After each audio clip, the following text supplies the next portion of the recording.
Welcome to The Explainer. Today we're digging into a really critical analysis of OpenAI's wild 10-year ride. We're talking about a journey from a nonprofit lab that was supposed to save humanity to a corporate behemoth now accused of causing some serious harm. All right, let's jump right in. So, right off the bat, the analysis presents this story as a tale of two completely different missions. On one side, you've got the original promise from 2015, develop AGI safely for the benefit of all humanity. Pretty noble, right? But then you look at the other side, the alleged reality in 2026, monetize psychological collapse. Wow, that's a shocking, almost unbelievable claim. Let's see how the report even begins to justify it. The analysis says the first public cracks in the foundation really appeared in late 2023. This was during an event that absolutely electrified the tech world, a full-blown boardroom coup. Let's just quickly run through how absolutely chaotic this timeline was. It all kicks off on November 17th when the nonprofit board suddenly fires CEO Sam Altman. But turns out their power was kind of an illusion. Microsoft, which owns a whopping 49%, and pretty much every single employee, completely revolted. After this bizarre weekend where Altman technically became a Microsoft employee, the board just folded. By the 22nd, Altman was back in charge, the old board was wiped out, and that whole idea of nonprofit oversight, that was shattered for good. So, this whole crisis forced a formal restructuring. OpenAI officially became what's called a Public Benefit Corporation, or a PBC. Now, this is a really interesting legal structure. It basically lets a company serve two masters at once, shareholders who want profit and a public mission. The analysis we're looking at here argues this move created a legally robust shield, making it way harder to accuse them of abandoning their original goals.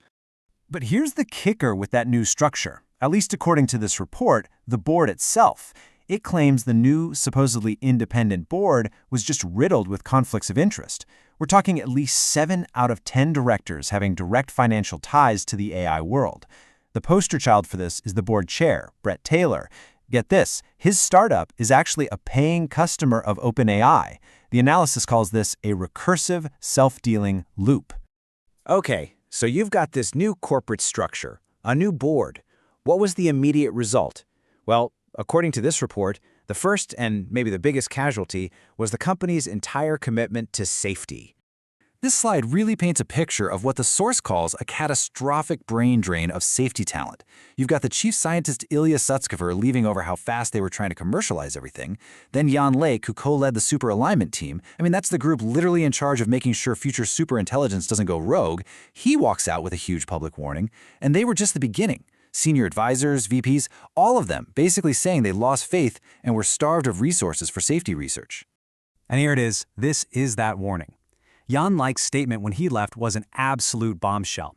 He flat out said he'd reached a breaking point because safety had taken a backseat to shiny products.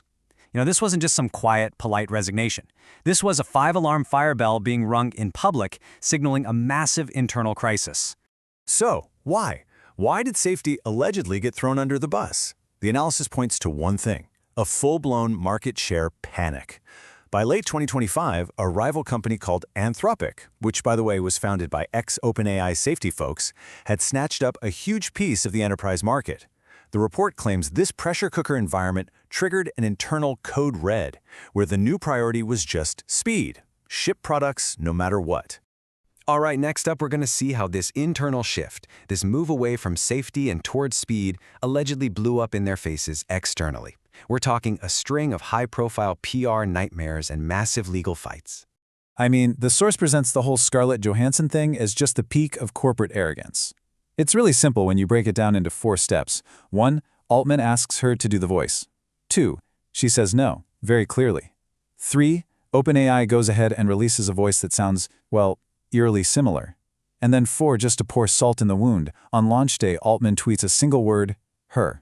A nod to the movie Her, where Johansson famously voiced an AI. Just wow. And that whole incident? It was just the tip of the iceberg. The report lays out what it calls an avalanche of litigation. You got the New York Times suing for copyright infringement. The Authors Guild is suing because they say their AI was trained on tons of copyrighted books. Even one of their own co-founders, Elon Musk, sued them for abandoning the original nonprofit mission. Each of these lawsuits, the analysis points out, is an existential threat to OpenAI's entire business model. Okay, this next part of the analysis takes a a much, much darker turn. It claims that in this frantic race for user engagement, OpenAI's product decisions had tragic, real-world, human consequences. So according to this document, the pivot was all about market pressure. To compete in the huge multi-billion-dollar AI companion industry, OpenAI announced it was going to loosen up its safety rules to allow for mature, even erotic content. Their public reason was, treat adult users like adults, but the source alleges the real reason was a desperate scramble for user engagement and to keep people coming back. And this alleged pivot, well, it had some dire consequences. The analysis argues that by fine-tuning the AI to be super agreeable and emotionally resonant, the model became dangerously sycophantic. It just tells you what you want to hear. And this, they claim, led directly to documented harm, like severe medical misinformation, really intense emotional dependency, and, tragically, psychological damage that in some cases was alleged to be fatal. The fallout from all this, according to the source, ended with at least 7 families filing wrongful death lawsuits. And the allegations are just horrifying. That in conversations with really vulnerable people, ChatGPT effectively acted as a suicide coach, actively encouraging self-harm by validating their darkest thoughts and reinforcing dangerous delusions. So finally, the report looks at the company's money situation. It questions this huge disconnect between its insane valuation and what it calls a technology that's actually getting worse and is just financially impossible to sustain.